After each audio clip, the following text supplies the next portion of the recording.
Hello, hello. হ্যাঁ, শামীম ভাই, আসসালামু আলাইকুম। হ্যাঁ, ওয়ালাইকুম আসসালাম। কথা শোনা যাচ্ছে না? হ্যাঁ, সুন্দর শোনা আমরা যাচ্ছে। শুরু করব না ৫ মিনিট অপেক্ষা করব? উম এই একটু ওয়েট করি ৫ টা মিনিট। কেবল তো আচ্ছা। 10:30 বাজে। হুম, হুম। তো ৫ টা মিনিট পরে শুরু করে দেব ইনশাআল্লাহ। ঠিক আছে ভাই। ওকে।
না না টিমের নাম দেয়া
হ্যালো।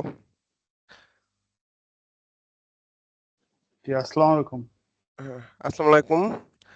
আমরা মনে হয় শুরু করতে পারি। কারণ আ ভালো মানুষ জয়েন করছে এবং অলরেডি ৩৫ বাজে। I think আমরা শুরু করি।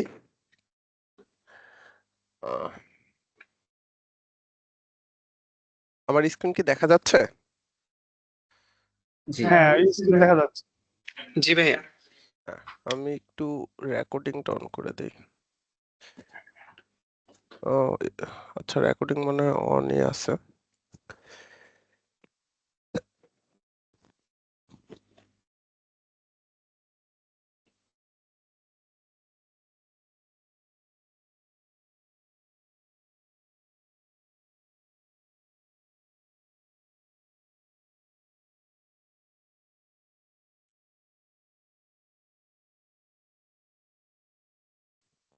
আচ্ছা,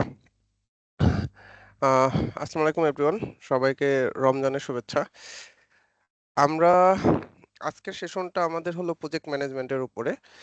আমি ব্রেন স্টেশনের গেমস টিমের প্রজেক্ট ম্যানেজার হিসেবে আছি, শাহাদাত হোসেন শামীম।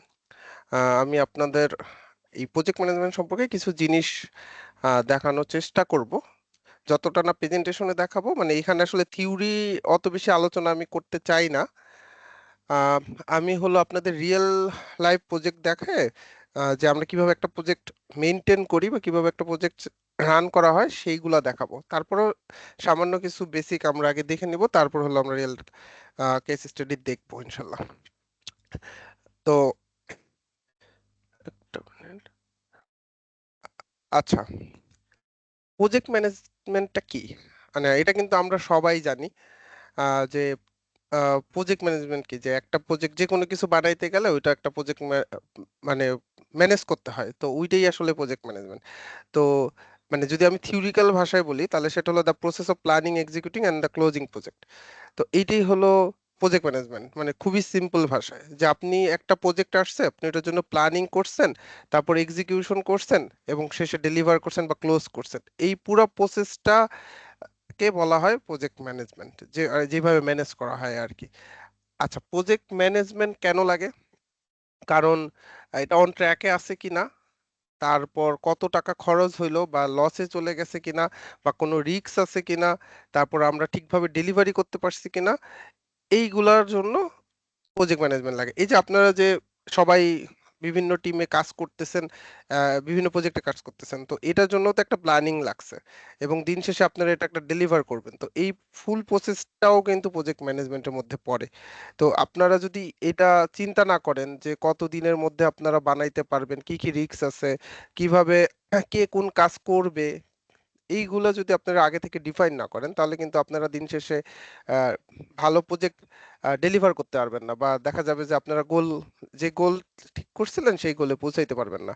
তো এই জন্য প্রজেক্ট ম্যানেজমেন্ট অনেক ইম্পর্টেন্ট। তো প্রজেক্ট ম্যানেজমেন্ট লাইফ সাইকেলটা যদি আমি বলি, মানে প্রজেক্ট ম্যানেজমেন্টটা কিভাবে আসলে কাজ করে, প্রথমে হলো initiation, define goals and feasibility analysis. মানে ধরেন কেউ একজন আসছে বা আপনারাই বলতেছেন যে ভাই আমি একটা অ্যাপস বানাবো, আম, যে কোনো অ্যাপস, তো এইটার আগে রিকোয়ারমেন্ট বোঝা, যে ক্লায়েন্ট বা আপনার স্টেক হোল্ডার কি চাচ্ছে সেটাকে খুব ভালোভাবে বুঝে সেটা গোলগুলো ডিফাইন করা এবং অ্যানালাইসিস করা, যে আপনার টিম বা আপনি আহ, পারবেন কিনা জিনিসটা বানাইতে, অথবা বানাইতে কিরকম সময় লাগবে, এইগুলাকে অ্যানালাইসিস করা, ডকুমেন্টেশন করা। এটা হলো একদম প্রথম ধাপ প্রজেক্ট ম্যানেজমেন্টের, যে আপনার রিকোয়ারমেন্ট বুঝতে পারতে হবে। একটা ক্লায়েন্ট এসে বলতেছে আমি আম, একটা অ্যাপ্লিকেশন বানাবো যেটা দিয়ে আহ, ডাক্তারকে দেখানো যায়। এখন এটা আসলে অনেক ধরনের হইতে পারে। আপনি ডাক্তার শুধু ভিডিও কলে দেখবে, নাকি প্রেসক্রিপশন করবে, নাকি মেডিসিন আপনি ওটা থেকে নিতে পারবেন, তো কতটুক এই ফুল প্রজেক্টের স্কোপটা কতটুক, তারপর ক্লায়েন্ট কি কি চাচ্ছে বা স্টেক হোল্ডার কতটুকু চাচ্ছে, এই জিনিসটা বুঝতে পারাটা খুবই ইম্পর্টেন্ট প্রজেক্টের প্রথমে। অ্যান্ড এটা প্রজেক্ট ম্যানেজার বা প্রজেক্ট ম্যানেজমেন্টের প্রথম কাজ, যে ডিফাইন গোল অ্যান্ড মানে রিকোয়ারমেন্টটা বুঝে গোল ডিফাইন করাটা। আর অবশ্যই আপনার টিমের সেই সক্ষমতা আছে কিনা, যে দেখা গেল আপনার আহ, ধরেন সাপোজ ক্রিকেট টিমে বলছে যে ঠিক আছে, আমরা ইন্ডিয়ার সাথে ক্রিকেট ম্যাচ খেলবো। আচ্ছা, এটা কি শব্দ আসতেছে কোথাও থেকে? আমার কথা কি শোনা যাচ্ছে? হ্যালো? জি ভাই। জি স্যার, শোনা যাচ্ছে। তো যেটা বলতেছিলাম যে ধরেন ক্রিকেট খেলতে চাচ্ছেন ভারতের সাথে, তো আপনার ওয়ানডে ম্যাচ খেলতে যাচ্ছেন। এখন আপনার টিমে আছে 9 জন, কিন্তু মানে আপনার টিমে লাগবে 11 জন। তো এই যে আপনার সামর্থ্য নাই খেলার, এটাও কিন্তু আগে থেকে চিন্তা করতে হবে যে আমি আসলেই খেলতে পারবো কিনা, আমার যেই কয়জন মানুষ আছে বা যেই কয়জন যতটুকু সময় আছে এর মধ্যে। তো এই প্রথমে প্ল্যানিং, মানে এই বুঝতে পারাটা অনেক ইম্পর্টেন্ট। তারপর আপনি প্ল্যানিং করবেন। প্ল্যানিং কি? ডাব্লিউবিএস হলো ওয়ার্ক ব্রেকডাউন স্ট্রাকচার। এইটা একটা অনেক বড় প্রজেক্ট, আপনি অনেকগুলো ছোট ছোট ভাগে ভাগ করবেন প্রথমে প্ল্যানিং করার সময়। কারণ আপনি ধরেন একটা বিল্ডিং বানাবেন, প্রথমেই তো আসলে আপনি 5 তলা বিল্ডিং উঠায় ফেলতে পারবেন না, তাই না? আপনার প্রথমে মানে মাটির নিচে ঢালাই দিতে হবে। তো তারপর হলো আপনার 1 তলা বানাইতে হবে, তারপর 2 তলা বানাইতে হবে, এইভাবে। তারও আগে আরো কাজ আছে। প্রথমে আপনাকে রিসোর্স সংগ্রহ করতে হবে, ইট বালু সিমেন্ট এগুলো আনতে হবে, লেবার সংগ্রহ করতে হবে। তো এই যে বিশাল বড় 5 তলা একটা বিল্ডিং বানানোর জন্য আপনাকে ছোট ছোট কাজ ডিফাইন করতে হবে, যে আমি রড আনবো এখান থেকে, ইট আনবো এখান থেকে, আমি লেবার আনবো এখান থেকে। এই জিনিসগুলোকে বলে ডাব্লিউবিএস, মানে ছোট ছোট ভাগ করতে হবে। ফুল বড় প্রজেক্টটাকে আমরা কতগুলো ছোট ছোট ভাগে ভাগ করি, এরপরে আমরা কাজ শুরু করি। তারপর স্কোপ ডিফাইন করা, এই যে এখানেই আসে হলো আপনার বাজেট, যে কত টাকা খরচ হবে। এখানে টাকা মানে হলো আপনারা যতজন, ধরেন সাপোজ আপনারা 3 জন করে এক একটা টিমে আছেন, 3 জনের যতটুকু সময় দিচ্ছেন প্রজেক্টে, ওইটাই আসলে আমাদের খরচ। যে আওয়ারলি রেট বা ডে কাউন্ট করে আমরা যদি খরচ হিসাব করি, তাহলে ওইটা হলো খরচ। এবং টাইমলাইন, আমরা প্রথমেই টাইমলাইন সেট করি যে এত দিন লাগতে পারে। হ্যাঁ, অনেক সময় ভুল হয় যে আমরা বললাম যে আমরা এই কাজটা 1 মাসে শেষ করতে পারবো।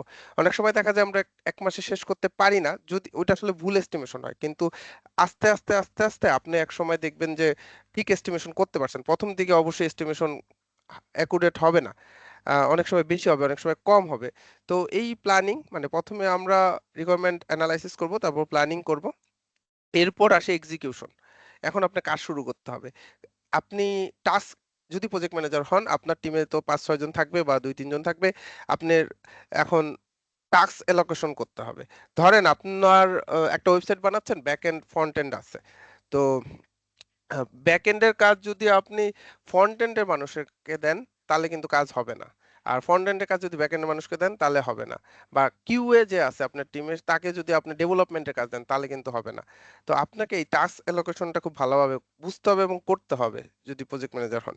মানে ধরেন একটা ওয়েবসাইটে ফ্রন্ট এন্ডের কাজ আপনি বললেন যে আপনি প্রথমে ন্যাভ বার বানাবেন, নেভিগেশন বার, এটা একজনকে অ্যালোকেশন করলেন। আহ, তারপর বললেন যে তুমি হিরো ব্যানার বানাবা। আর এই পাশাপাশি ব্যাক এন্ডের ওরেও কাজ দিলেন যে তুমি অথেন্টিকেশন সিস্টেমটা করবা, তুমি ভেরিফাই সিস্টেমটা করবা। এইভাবে কিন্তু চলে। সো আপনাকে টাস্ক অ্যালোকেশন করতে হবে। রিসোর্স ম্যানেজমেন্ট কিন্তু এইটাই, যে আপনি কাকে কতটুকু কাজ দিচ্ছেন এবং ট্র্যাক করতে হবে প্রত্যেক দিন যে কাজটা কতটুকু হওয়ার কথা ছিল এবং কতটুকু হয়েছে। সরি। তো ট্র্যাক না করলে কিন্তু প্রজেক্ট হারায় যায়, মানে প্রজেক্টের গোল মিট হয় না। এটা খুবই ইম্পর্ট্যান্ট একটা জিনিস। তারপর মনিটরিং অ্যান্ড কন্ট্রোলিং। এই উইক শেষে বা অনেক সময় দেখা যায় 15 দিন পর পর বা 7 দিন পর পর বা 10 দিন পর পর আমরা একটা পারফরমেন্স অ্যানালাইসিস করি, যে আমি আমার টিমমেটের কতটুকু কাজ দিছিলাম, সে কি আসলে ততটুকু কাজ করতে পারছে কিনা। এবং কোয়ালিটি কন্ট্রোল কিন্তু প্রজেক্টে করতেই হয়। আমরা একটু সামনে যায় দেখবো যে বিভিন্ন মেথড আছে, ওখানে আমরা কিভাবে কোয়ালিটি, মানে বিভিন্নভাবে হয়, বিভিন্ন স্টেপে হয় আর কি। তো পারফরমেন্স, আপনি টিমমেটের পারফরমেন্স দেখবেন। আর প্রজেক্টের কোয়ালিটি কন্ট্রোল অবশ্যই চেক করতে হবে, যে কোডের কোয়ালিটি কিরকম, বা ক্লায়েন্ট যেটা চাইছে সেটা কি আমরা আসলে ডেলিভারি করতে পারতেছি কিনা। এটা হলো প্রজেক্ট ম্যানেজারের একটা অন্যতম কাজ। তারপর ক্লোজিং। ক্লোজিং হলো আপনার শেষ, প্রজেক্ট শেষ, ডেলিভারি দিছেন, ক্লোজিং। কিন্তু এইখানে আমরা একটা জিনিস লিখছি, লিসন লার্নড। আপনি একটা প্রজেক্টে অনেক কিছু শিখবেন, অনেক ভুল হবে, প্রত্যেক প্রজেক্টে আপনি নতুন নতুন কিছু শিখবেন, সেটা পরের প্রজেক্টে আপনি কাজে লাগাবেন। আহ, মানে ভুল থেকে শিক্ষা নেওয়া একটা ব্যাপার ওইটা। তো এই এই যে এই 5টা, এই 5 ধাপে আমরা হলো প্রজেক্ট লাইফ সাইকেল করতে পারি। আচ্ছা, একজন হাত উঠাইছে, হ্যাঁ ভাই বলেন। জি ভাই, আমার কোশ্চেনটা হলো মনিটরিং এন্ড কন্ট্রোলিং। জি, এখানে কি আমরা কোডটা যে চেক করবো, এখানে কি কোডের কোয়ালিটিটা চেক করব, নাকি এই কোডটা কোনো কপিরাইটের আন্ডারে পড়ে কিনা এই ধরনের কোনো ব্যাপারও কি চেক করা হয় কিনা? আচ্ছা, আমি এখানে একটু বলি কোড কোয়ালিটি কিন্তু প্রজেক্ট ম্যানেজার করবে এরকম না। আপনাদের ধরেন আম, কি হয়, আপনারা ধরেন এখন 3 জন করে টিমে আছেন। যদি আমাদের ক্ষেত্রে কি হয়, আমাদের ক্ষেত্রে ধরেন একজন টেক লিড থাকে একটা প্রজেক্টে, মানে যে অনেক দিন এক্সপিরিয়েন্স, সে কোড দেখে বলতে পারে যে কোডে কি সমস্যা আছে বা নাই, বা আরো সিনিয়র পিপল থাকে। তো ওইটা হইলো কোডের কোয়ালিটি উনি মেনটেন করে, অথবা কিছু সিআইসিডি করা থাকে, মানে বাই ডিফল্ট গিটহাবে কিন্তু এখন অনেক কিছু করে রাখা যায় যে আপনার কোড কোয়ালিটি কিরকম এটা চেক করে পুশ দিলে। হ্যাঁ, রাইট। তো জি ওইখানে ভাই। আপনি ওই জিনিসটা হলো প্রজেক্ট ম্যানেজার করে না, কিন্তু ও প্রজেক্ট ম্যানেজার মাথায় রাখে যে হ্যাঁ এটা ঠিক মতো হচ্ছে কিনা। যেমন আমরা যখন আমাদের টিমের একটা কথা বলি তাহলে বুঝতে পারবেন, আমরা যখন গেমস বানাচ্ছি তখন বিভিন্ন সিস্টেম, গেমসে তো অনেক সিস্টেম আছে ছোট ছোট। তো সিস্টেমগুলা এক একজন এক একটা সিস্টেম বানাচ্ছে, বানানোর পর পুশ দিচ্ছে সে মানে মেইন ব্রাঞ্চে থেকে আমরা অনেকগুলো ব্রাঞ্চ করে নেই কাজের সুবিধার্থে। ধরেন ডেভ ব্রাঞ্চে একজন পুশ দিছে, পুশ দেওয়ার পর সেটা কখনোই ডেভ ব্রাঞ্চে মার্জ হয়ে যাবে না, ওটা 2জনকে রিভিউ করতে হবে, মানে আমরা ওইভাবে করে নিছিলাম। যেমন ধরেন আপনারা আমি ধরে নিচ্ছি সবাই একই লেভেলের, কেউ সিনিয়র নাই বা জুনিয়র নাই, মানে ওইভাবে। তো তখন ধরেন আপনি আপনি পুশ দিচ্ছেন, আপনার বাকি 2 মেট মানে টিমমেট আপনার কোড রিভিউ করে যখন অ্যাপ্রুভ করবে তখনই ওটা মেইন মানে ওই ডেভে বা মেইনে মার্জ হবে, তার আগে কিন্তু হবে না। তো এইভাবে কিন্তু কোড কোয়ালিটিটা মেনটেন করা যায়। তো এটা এনশিওর করবে প্রজেক্ট ম্যানেজার যে আপনাদের এই সিস্টেমের মধ্যে যাচ্ছে কিনা। আরেকটা জিনিস এই কোশ্চেনটা থেকে যেটা হলো, যে এই যে কোড যে রিভিউ করতে হবে 2জন বা 4জন করবে, এটা কিন্তু প্রজেক্ট শুরুর আগেই প্রজেক্ট ম্যানেজার ডিফাইন করে দিবে যে ভাই আমরা কোড এইভাবে মানে আমাদের প্রজেক্টের কোড আমরা এইভাবে মেনটেন করব, 2জন রিভিউ করবে নাকি 3জন রিভিউ করবে নাকি টেক লিড রিভিউ করবে, এটা প্রথমে ডিফাইন করতে হবে যে মানে প্রজেক্ট শুরু হওয়ার আগে ডিফাইন হবে কোড কিভাবে মেনটেন হবে। আর আহ, আরেকটা কি জানি ভাই কোশ্চেন করলেন। আরেকটা কোশ্চেন ছিল যে এই কোডের কি কোনো কপিরাইট আছে কিনা, যেমন আমরা থিসিস পেপার করতে লেখা পাইছি ভাই এইরকম কোনো শুনতেছি না, বিষয়। আরেকটু আরেকটু জোরে আচ্ছা, বলতে হবে। আমার কোশ্চেনটা ছিল যে আমরা হ্যাঁ, যেমন থিসিস করতে কোনো লেখা পাইরেসি হচ্ছে কিনা এগুলো যেমন চেক করা হয়, এরকম হ্যাঁ, কোডের হ্যাঁ। এরকম কোনো কিছু কি কোয়ালিটি কন্ট্রোলে বা এখানে কি মনিটরিং করা হয় কিনা এরকম কোনো বিষয় মানে যে কোডের কোডটা। কিন্তু কপিরাইট নাই ভাইয়া, মানে ওইভাবে কিন্তু কপিরাইট নাই, কারণ কপিরাইট বলতে যেমন হ্যাঁ। একটা কোম্পানি যেমন গুগলের কোনো এই স্যামসাং এর কোনো নিজস্ব প্রোডাক্ট বা অ্যাপলের কোনো নিজস্ব হুম। প্রোডাক্ট, তারা কোনো ফিচার নিজেরা ইউজ করছে ওই কোডটা, মানে এরকম তো আমরা অনেক হ্যাঁ, নিউজ। মানে কি হয় ধরেন একটা কোম্পানি, যেমন ধরেন সাপোজ স্যামসাং 10X জুম আনছে ওনার ক্যামেরায়, ওদের ক্যামেরায়, তাই না? এখন শাওমি কি চাইলে 10X আনতে পারবে না? অবশ্যই পারবে, কিন্তু ও তো আর ওর কোড চুরি করতেছে না, ও ওর নিজের কোড দিয়ে করতেছে বা নিজের ফিচার ইমপ্লিমেন্ট করতেছে সেটা। হ্যাঁ, মানে অবশ্যই তো পাইরেসি করা ভালো না যদি ওই রকম করা হয়। প্রজেক্ট ম্যানেজার এটাও দেখবে, কিন্তু মানে এটা হলো টেক লিডের কাজ যে আপনার কোডের সবকিছু ঠিক আছে কিনা দেখা। Thank you. আহ, হ্যাঁ, তানিম ভাইয়া। কোয়েশ্চেনটা করতেছে পাইরেসি, আমার কাছে মনে হয় যে আসলে হয়তো একটু বলতে ভুল করছে, আমি আরেকবার চেষ্টা করি বোঝানোর। আমি যদি ঠিক করি তাহলে ভাই তুমি আরেকবার বইলো যে ঠিক বলছে কিনা। আসলে মনে হয় পাইরেসির কথা জিজ্ঞেস করতে চাই না, সে জানতে চাইছে লাইসেন্সের কথা। মানে প্রজেক্টে আমাদের যে প্রজেক্ট ওই যে ওআরটি ইউজ করি খেয়াল আছে যে হ্যাঁ, যে প্যাকেজ গুলা ইউজ করতেছি তাদের ডিপেন্ডেন্সি আছে এবং সেগুলোর আবার লাইসেন্স আছে। আহ মানে সেই লাইসেন্স কি আমরা ম্যানেজ করতেছি কিনা সেইটা কি প্রজেক্ট ম্যানেজার চেক করবে কিনা, এইটা মানে আমি কিছুটা অ্যান্সার দিয়ে দিই। সেটা হতেছে যে প্রজেক্টে কি কি লাইব্রেরি ইউজ করবে, এইটা আসলে একটা কোয়ালিটি কন্ট্রোলের পার্ট আসলে কিন্তু না, এটা কিন্তু একটা বিজনেস ডিসিশন। কিন্তু মানে আসলে কোশ্চেনটা কই থেকে আসলে আমি বুঝতেছি বাংলাদেশে আসলে অনেক কিছুই আমরা মানি না, আসলে ফলো করি না, তাই এই টাইপের কোশ্চেন চলে আসে যে ভাইয়া যেরকম ডেভেলপ হয়তো আমাদের অপারেটিং সিস্টেমটাই লাইসেন্স না, অনেকেরই আছে, ঠিক আছে। বাট আপনি যখন মানে আমরা যখন এখানে কথা বলতেছি এখানে বা আমরা যখন অপ্রফেশনালি কাজ করতেছি, এরকম পাইরেসির আসলে কিন্তু সুযোগ নাই। মানে আপনি যদি পাইরেসি করেন কোন জায়গায় দ্যাটস টোটালি ইলিগাল এন্ড এটা আসলে পানিশেবল অফেন্স। এবার আপনি যদি ইন্টারন্যাশনাল কোনো ক্লায়েন্টের সাথে এরকম কাজ করেন আপনাকে ব্ল্যাক লিস্ট করে দিবে, ঠিক আছে? সো সেটা তো পাইরেসি আরেক জিনিস যে আপনি মানুষের কোড আসলে চুরি করছেন সেটাও আসলে ইম্পসিবল তা না। ফর এক্সাম্পল হয়তো কোনো একটা লাইসেন্স আছে সেটা আপনি ইলিগালি অবটেইন করছেন বা ধরেন ক্র্যাক করে ইউজ করতেছেন। এগুলা কিন্তু অ্যালাউড না। ঠিক আছে? আরেকটা যেটা সেটা হইতেছে যে লাইসেন্স অনেক সময় আছে এত লাইসেন্স মানুষজন তো খেয়াল করে না। সো সেই লাইসেন্স খেয়াল করার জন্য লাগে মানে কিছু টুলিং লাগে কারণ ধরেন আপনি 10টা মানে প্রজেক্টে হয়তো 10-12 জন কাজ করতেছে কে কোন প্যাকেজ ইউজ করছে সেই প্যাকেজের আবার ডিপেন্ডেন্সি আছে কি সেইগুলোর লাইসেন্স কি কোথায় আছে এগুলা ট্র্যাক করাও কিন্তু একটা ডিফিকাল্ট কাজ। এটা আসলে দায়িত্ব কিন্তু প্রত্যেকটা ডেভেলপারের সে যখন কাজ করবে সেজন্য দেইখা নেয় সে যে লাইব্রেরিটা ইউজ করতেছে সেটা কি আদৌ প্রপারলি লাইসেন্স কিনা।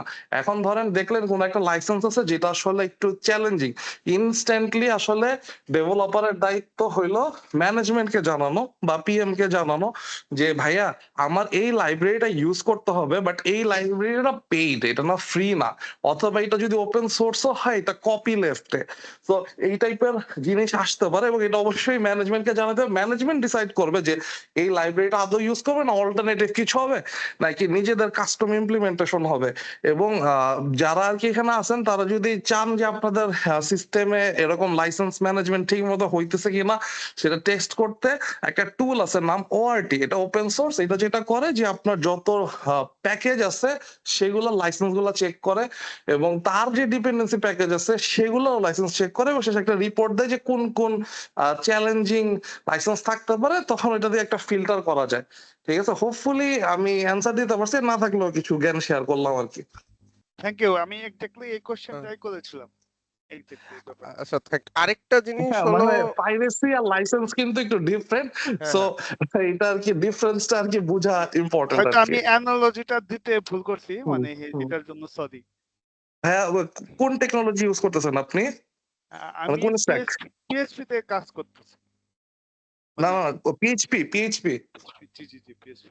হ্যাঁ পিএইচপি তো আপনি ওআরটি ইউজ করতে পারেন আপনাদের রেপোতে যদি অ্যাডমিন অ্যাক্সেস থাকে তাহলে আপনি একটা ওয়ার্কফ্লো রেডি করতে পারবেন এমন করে যে ধরেন ওই ওয়ার্টি একটু সার্চ দেন দেখবেন যে অ্যাকশন আছে একটা গিটহাব তো সেটা যেটা করবে যে একটা আপনার কোড চেক করবে চেক করে যদি লাইসেন্স দেখে যে নাই তাহলে তো সে ওয়ার্কফ্লো ফেল করে দিবে তো এটা এই ইভেন্টের জন্য আমি রেকমেন্ড করব না বাট নিজেরা শেখার জন্য টেস্ট করার জন্য অবশ্যই দেখেন এটা কিন্তু খুবই ভালো স্কিল এন্ড আসলে আপনাদের মানে আপনারা ঠিক কতদূর জানেন কি আমি জানি না আমরা কিন্তু অলরেডি কাইন্ড অফ ইভ্যালুয়েশন শুরু করছি যে কারা খুব ভালো কাজ করতেছে সো ওআরটি বসাইলে অবশ্যই সেটা আপনার জন্য পজিটিভ একটা আউটপুট আসবে।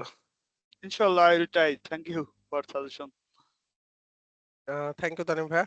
আর আমরা আরেক কিছু দেখাবো এই যে আমরা কিভাবে কোন মানে একটা প্রজেক্টে যদি বাইরের লাইব্রেরি ইউজ করি বা বাইরের কোনো কিছু ইউজ করি সেটা মানে আমরা প্রজেক্টের উইকিতে লিখে রাখি যেন সবার বুঝতে সুবিধা হয়। এটা আমি যখন কেস স্টাডি দেখাবো তখন আপনারা দেখতে পারবেন। ঠিক আছে তাহলে আমি আগাচ্ছি। আর কারো কি কোনো কোশ্চেন আছে এই পর্যন্ত? আচ্ছা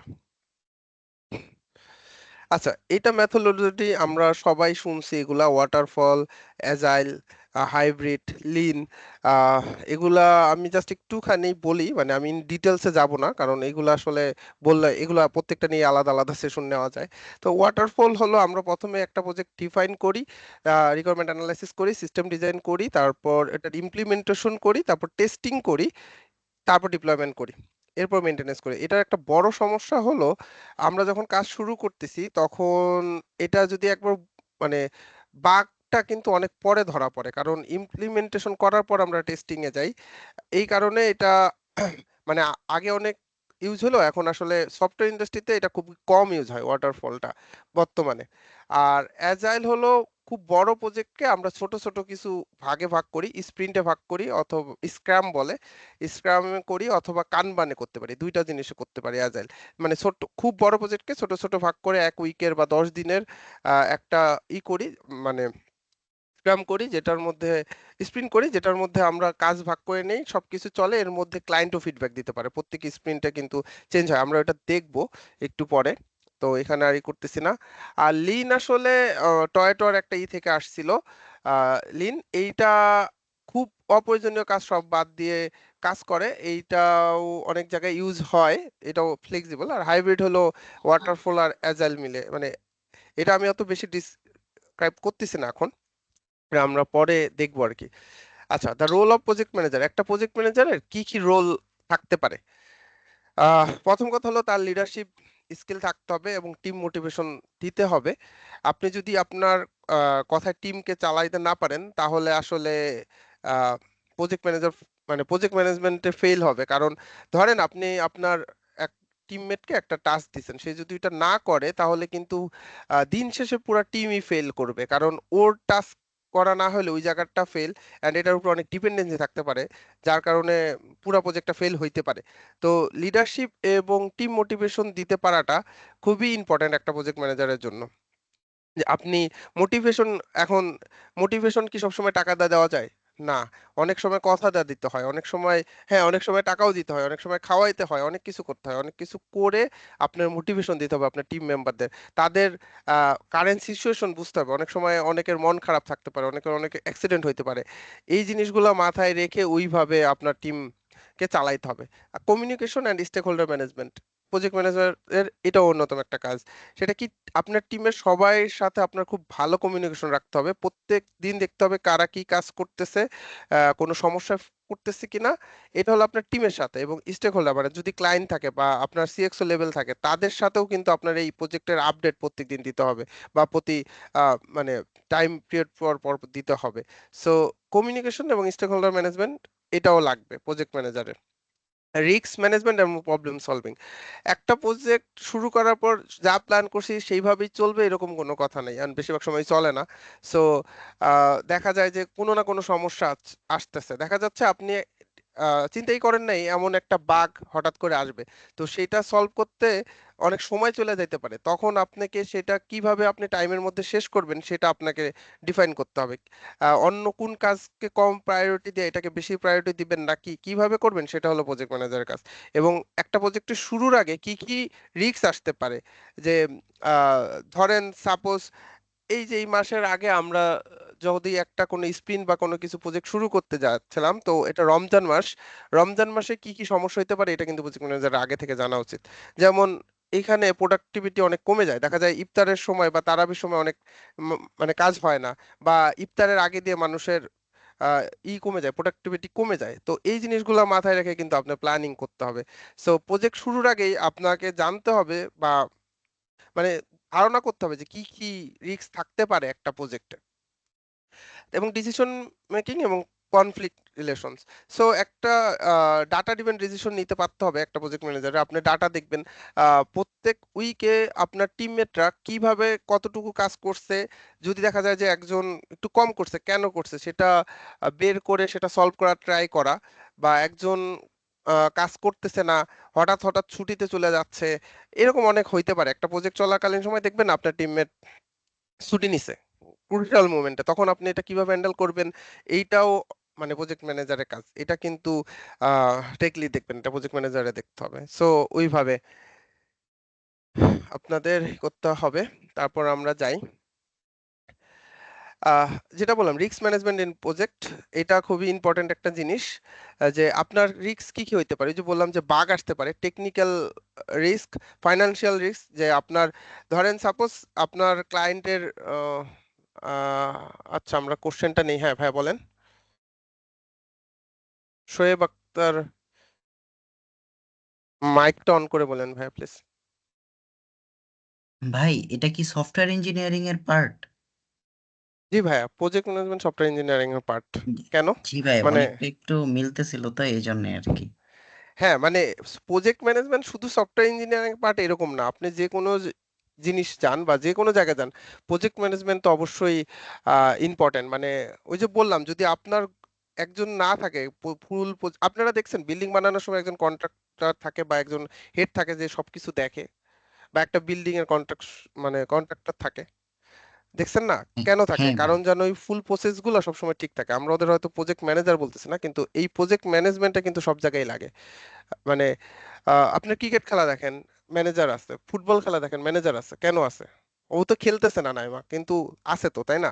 সো এরকমই সফটওয়্যার ইঞ্জিনিয়ারিং এ তো আরো বেশি লাগে আপনার প্রত্যেকটা তো এই যে মানে আমরা আরো দেখবেন যে কেন লাগে অলরেডি হয়তো অনেক কিছু বুঝছেন বাট আরেকটু বুঝবেন ঠিক আছে জি আই থিংক ক্লিয়ার আপনি সো টেকনিক্যাল মানে বাগ আসতে পারে এটা হলো একটা রিস্ক ফাইনান্সিয়াল প্রবলেম হইতে পারে ধরেন আপনার বাজেট আসিল 100 টাকা আপনি এমন ভাবে প্ল্যান করছেন যে ধরেন প্রজেক্ট 10 দিনে আপনার 100 টাকা দেওয়ার কথা আপনি এমন ভাবে প্ল্যান করছেন 7 দিনে আপনার 100 টাকা শেষ তো এটাও একটা রিস্ক আপনাকে ওইভাবেই মেনটেন করতে হবে বা আগে থেকে চিন্তা করে রাখতে হবে আরো অনেক ধরনের রিস্ক আসতে পারে ওই যে বললাম যে আপনার টিম মেম্বার অ্যাক্সিডেন্ট হইতে পারে অসুস্থ হয়ে যাইতে পারে এগুলা আর আপনাকে রিস্ক মিটিগেশন করতে হবে সো এইটা আমরা দেখলাম তারপরে আসেন কমিউনিকেশন নিয়েও আমি বলছি যে রিপোর্টিং আপনার ডেইলি আপনার টিম মেম্বারের রিপোর্টিং নিতে হবে যে কে কি কাজ করতেছে কেন করতেছে বা কোনো সমস্যা হলে কেন সমস্যাটা হয়েছে ওটা আইডেন্টিফাই করা প্রজেক্টের সবচেয়ে ইম্পর্টেন্ট হলো ধর একটা প্রজেক্টের সমস্যা হবে সমস্যা নেওয়া প্যানিক না করে সমস্যাটা কেন হয়েছে সেটা বের করা এবং কি কিভাবে সলভ করা যায় সেটা নিয়ে আলোচনা করা এবং ওটা নিয়ে সলভ করতে পারাটা হলো প্রজেক্ট ম্যানেজারের কাজ আচ্ছা আমি একটু ফার যাচ্ছি কারণ আমরা রিয়েল লাইফ প্রজেক্ট দেখবো তো একটু পর তো ওই কারণে টুলস অ্যান্ড টেকনোলজি হলো আপনারা মনে হয় এগুলোর নাম শুনছেন অনেকেই আমরা কোন কোন টুলসে প্রজেক্ট ম্যানেজমেন্ট করি ট্রেলো জিরা Notion open project click up এখন কিন্তু গিটহাবেও প্রজেক্ট ম্যানেজ করা যায় ছোটখাটো বা বড় প্রজেক্ট ম্যানেজ গিটহাবেও করা যায় আপনারা দেখছেন কিনা জানি না কিন্তু গিটহাবেও করা যায় আহ, এগুলোর মধ্যে বেশি ইউজ হয় জিরা আমরা ওপেন প্রজেক্ট ইউজ করি ট্রেলোর নামও হয়তো শুনে থাকছেন ঠিক আছে আমরা একটু কেস স্টাডি দেখি আহ, আমার এটা কি দেখা যাচ্ছে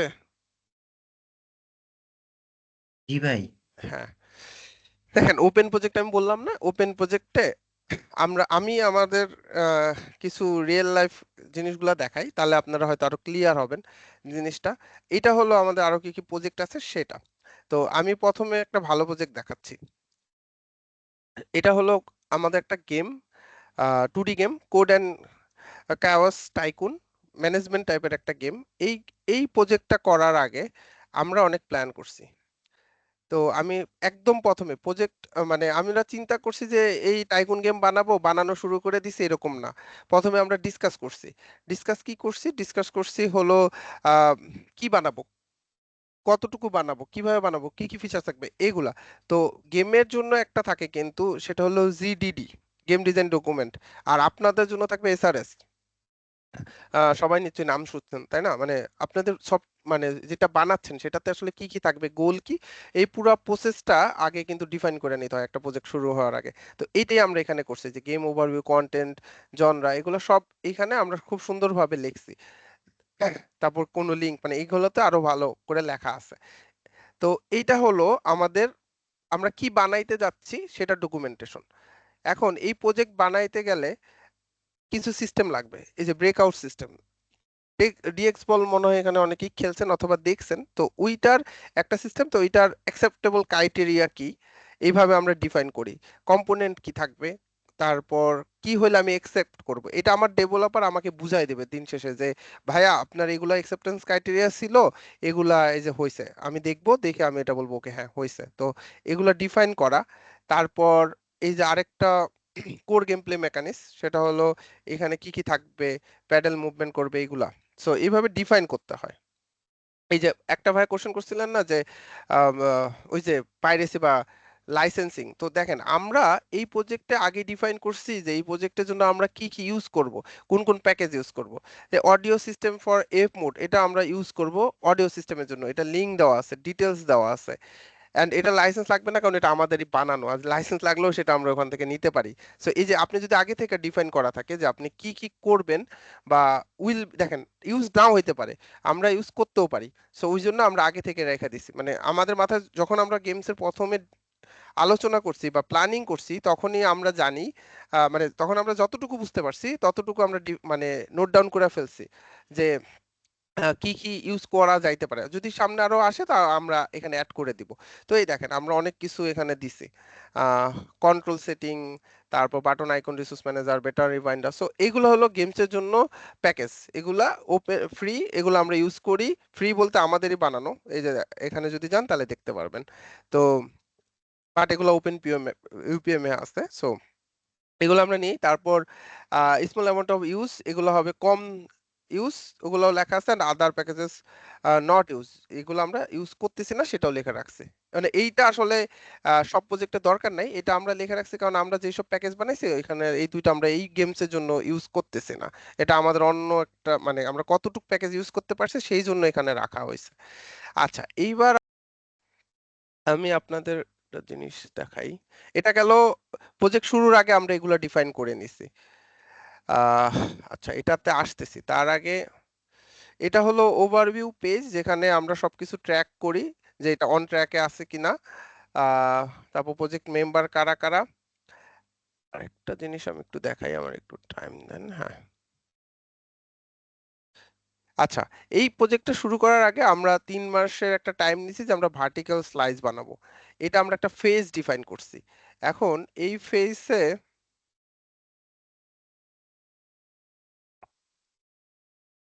একটা মিনিট।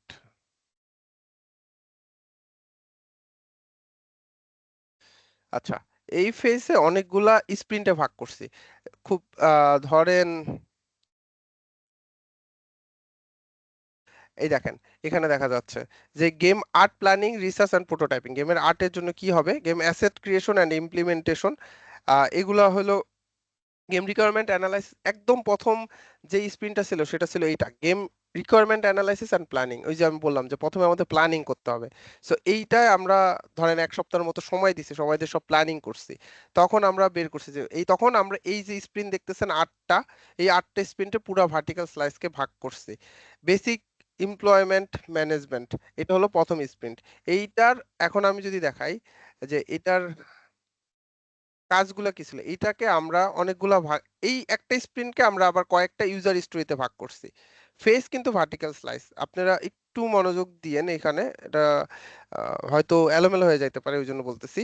ফেস হলো ভার্টিক্যাল স্লাইস, যে 3-4 মাসে আমরা কি কি ডেলিভার করব সেটা। আর 8টা ভাগে আমরা ভাগ করছি এই 4 মাসকে, যার প্রথম ভাগ ছিল এই স্প্রিন্ট, যে এখানে আমরা প্রজেক্ট সেট আপ করবো, এগুলাকে করছে। এখন আমি একটু দেখাই, তাহলে ওই যে উইকিতে গেলাম না, এখানে দেখাই। এই দেখেন, এইটা কিন্তু প্রজেক্ট শুরু হওয়ার আগে এগুলো ডিফাইন করা। যেমন এই স্প্রিন্টের বেসিক এমপ্লয়ি ম্যানেজমেন্টের স্প্রিন্টের গোল কি কি ছিল, project roadmap creation, project setup, basic employee management, এই সব। তো এইখানে ছিল, এগুলো কিন্তু তখন খালি ছিল এই 5টা স্প্রিন্টটা, আর এগুলো খালি ছিল, জাস্ট এইটা ছিল গোল। তো যখন স্প্রিন্টটা শেষ হয়েছে আমি ডেভেলপারের সাথে বসছি, আমাকে দেখাইছে যে হ্যাঁ এটা হয়েছে, আমি ক্লিক করছি। মানে এখানে যদি কোনোটা না হয় তাহলে এইটা আমাদের কাটা দিয়ে দিব এইভাবে, তাহলে এই স্প্রিন্ট কিন্তু ফেল। সো এটা হয়েছে এই জন্য আমরা রাইট করছি। তো এই যে এইভাবে অন ট্র্যাকে আছে কিনা আমরা বুঝতে পারি। তো এই যে এই জিনিসগুলো ডেলিভারেবল, এগুলো ডেলিভার করছে, এই স্প্রিন্ট হয়েছে। এখন তখন আমরা চিন্তা করছি এই স্প্রিন্টের দিন কত দিন ছিল, 22 দিনের স্প্রিন্ট ছিল, মানে 22 দিন ধরে চলছে, মানে মাঝখানে অন্য কাজও ছিল। সো এই জন্য এটাকে 22 দিন পর্যন্ত রান হয়েছে, কিন্তু অ্যাকচুয়ালি এটা স্টোরি পয়েন্ট ছিল 12। আমি এবার বলি স্টোরি পয়েন্ট কি। স্টোরি পয়েন্ট হলো এই যে প্রত্যেকটা ইউজার স্টোরি প্রজেক্ট সেটআপের ইউজার স্টোরি দেখেন, আপনার ইউজার স্টোরি 1, আর ইউজার স্টোরি মানে হলো একদিন, 1 দিয়ে 1 বোঝাচ্ছে, 5 দিয়ে 5 দিন বোঝাচ্ছে, 3 দিয়ে 3 বোঝাচ্ছে, মানে আমরা 8 ঘন্টাকে একদিন বলতেছি। তো এই যে বেসিক এমপ্লয়ি ম্যানেজমেন্টের ভিতরে কিন্তু আরো টাস্ক আছে, এই যে দেখেন পুরো 5 দিনের কাজ হলেও এই যে প্রত্যেকটা ছোট ছোট টাস্ক এগুলা হলো শেষ করছে। এখন আরো একটা মজার জিনিস দেখাই কতটা ভাগ করে করা হয়। এই দেখেন, এই ইউজার স্টোরি বেসিক এমপ্লয়ি ম্যানেজমেন্টের জন্য অ্যাকসেপ্টেন্স ক্রাইটেরিয়া সেট করা ছিল, যে আমাকে এগুলা দিতে হবে। এই দেখেন এখানে কিন্তু এই একটা দেয় নাই, এটা কিন্তু হয় নাই, টিক দেওয়া না। কিন্তু এই জন্য আমার স্প্রিন্ট ফেল হয় নাই, কারণ এইটা আমরা ডেভেলপ করতে করতে চিন্তা করছি এটা না হইলেও হবে, এই কারণে এটা আমাদের হ্যাম্পার করে না, কিন্তু অনেক প্রজেক্টে করবে, যেগুলো ধরেন ওয়েবসাইট বা মোবাইল অ্যাপসে কিন্তু যদি এরকম হয় যে এই ফিচারটা আপনার ইমপ্লিমেন্ট হয় নাই, ওটা কিন্তু প্রজেক্টে হ্যাম্পার করবে। তো এটা মাথায় রাখতে হবে। তো এইখান থেকে কিন্তু আমি সব ডিটেলস দেখতে পারি যে কতক্ষণ টাইম এলোকেশন হয়েছে। আমি দিছিলাম 5 দিন, কিন্তু এটা আসলে 3 দিন 7 ঘন্টায় কাজ শেষ হয়ে গেছে এই এই ইউজার স্টোরির জন্য।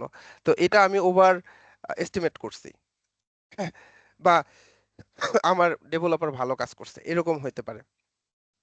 তো এইটা গেল, সরি, তারপর আরেকটা ইউজার স্টোরি দেখাই, এটা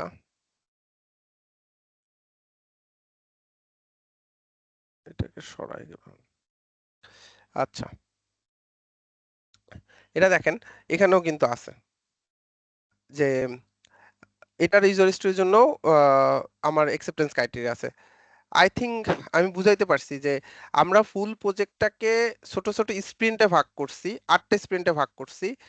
8টা স্প্রিন্টে ভাগ করার পর প্রত্যেকটা স্প্রিন্টকে আবার আমি কিছু ইউজার স্টোরিতে ভাগ করছি সিস্টেম ওয়াইজ গেমসের জন্য। সো কিছু ইউজার স্টোরিতে ভাগ করছে, সেগুলোর আন্ডারে টাস্ক আছে। সো আমার ডেভেলপাররা এসে বা আমার টিমমেটরা এসে প্রত্যেকদিন ওই টাস্কগুলো কমপ্লিট করে, আর ওইভাবে ইউজার স্টোরি কমপ্লিট হয় একটা এভাবে প্রত্যেক স্প্রিন্টের 5টা 6টা ইউজার স্টোরি কমপ্লিট হলে আমার স্প্রিন্ট কমপ্লিট হয়। তো এই দেখেন এখানে স্প্রিন্ট 2 এর এটা আছে। আমি এখন যদি বলি যে আমাদের এখন চলতেছে স্প্রিন্ট 5, এটা দেখেন এখনো কিন্তু এটার কিছু করা হয় নাই, এগুলা এখনো আছে। আচ্ছা, আরেকটা জিনিস দেখাই, এখানে দেখেন আমরা স্প্রিন্ট শেষে রেট্রোস্পেক্ট করি। এটা আমাদের কিন্তু স্ক্রাম সিস্টেম, ওই যে আমি বললাম না অ্যাজাইল, এটা হলো অ্যাজাইল মেথোলজির স্ক্রামে আমরা করতেছি এই প্রজেক্টটা। সো এখানে আমরা এই স্প্রিন্টে কি কি নলেজ পাইছি সেগুলো আমরা এখানে নোট ডাউন করে রাখছি, ফিউচারে যেন কেউ দেখলে বুঝতে পারে বা কোনো ডেভেলপার দেখলে বুঝতে পারে। তারপর আউটপুট কি সেগুলো খুব ভালোভাবে লেখা, এবং হোয়াট উই ডিড গুড, এটা খুব ইম্পর্টেন্ট। এই স্প্রিন্টে আমরা ভালো কি করছি সেগুলো নোট করছি। মানে আমাদের কি কি বন্ধ করে দেওয়া দরকার, যেমন অনেক সময় আমরা অনেক ভুল করছি, সেগুলো বন্ধ করে ফেলা দরকার। সো সেগুলো বন্ধ করছি, মানে এইটা আমরা কোনো ভুল করি নাই, সো আমরা কিছু লিখি নাই। আর স্টার্ট ডুইং কি শুরু করলে ভালো হইতো সেটাও আমরা নোট করছি। তো এটা দেখেন সবগুলোতেই আছে, দেখছেন সবগুলোতে এগুলো আছে, নলেজ এবং আউটপুট, আর কি ভালো করছি, কি বন্ধ করা দরকার ছিল, কি খারাপ করছে এগুলা। সো আই থিংক এটা সবাই বুঝতে পারছেন। এখন আমি দেখাই যে প্রত্যেকদিন কিভাবে কাজ হয়। এটা হলো আমার ব্যাকলগ, এই যে বললাম যে স্প্রিন্ট 5 চলতেছে, এই দেখেন স্প্রিন্ট 5 চলতেছে, এরপরে 6 শুরু হবে, ডেট দেওয়া আছে 21 তারিখে, এটা 20 তারিখ পর্যন্ত চলবে, তারপর এটা 8 তারিখ পর্যন্ত, 8 তারিখে শুরু হবে, এইভাবে একদম ডিফাইন করা আছে 30শে এপ্রিল পর্যন্ত। তো এখন চলতেছে আমাদের স্প্রিন্ট 5। আমি যদি যাই এখানে, এই যে দেখেন টাস্ক, আমি বললাম না এইটা হলো ইউজার স্টোরি আর এটা হলো টাস্ক, এই দেখেন ডিফাইন করা আছে কতটুক, এগুলা এখন ইন প্রোগ্রেস আছে, আমার ডেভেলপার এগুলো করতেছে, ডেভেলপার এগুলো শেষ হয়ে গেলে এখানে দিবে, তারপর আমি টেস্ট দেখবো যে আমার ইউজার স্টোরি গোলের সাথে মিলে কিনা, তাহলে ক্লোজ, আর না হলে এটা আবার এখানে ইন প্রোগ্রেসে আইসা পড়বে। তো এই যে এগুলা এখানে সেট করা আছে। আচ্ছা, এইটুক পর্যন্ত কি কারো কোনো সমস্যা আছে? আমি এক নাগাড়ে অনেক কথা বলে গেছি, সবাই কি কেউ কি বুঝতে কোনো সমস্যা হয়েছে বা কোনো কোশ্চেন এইটুকের মধ্যে?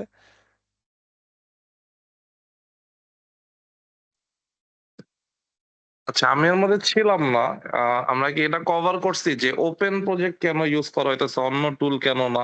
এটা কিন্তু কাইন্ড অফ লাইসেন্সের বিষয়ের সাথে একটু অ্যালাইনড। এটা নাকি ডিসকাস হয়েছে?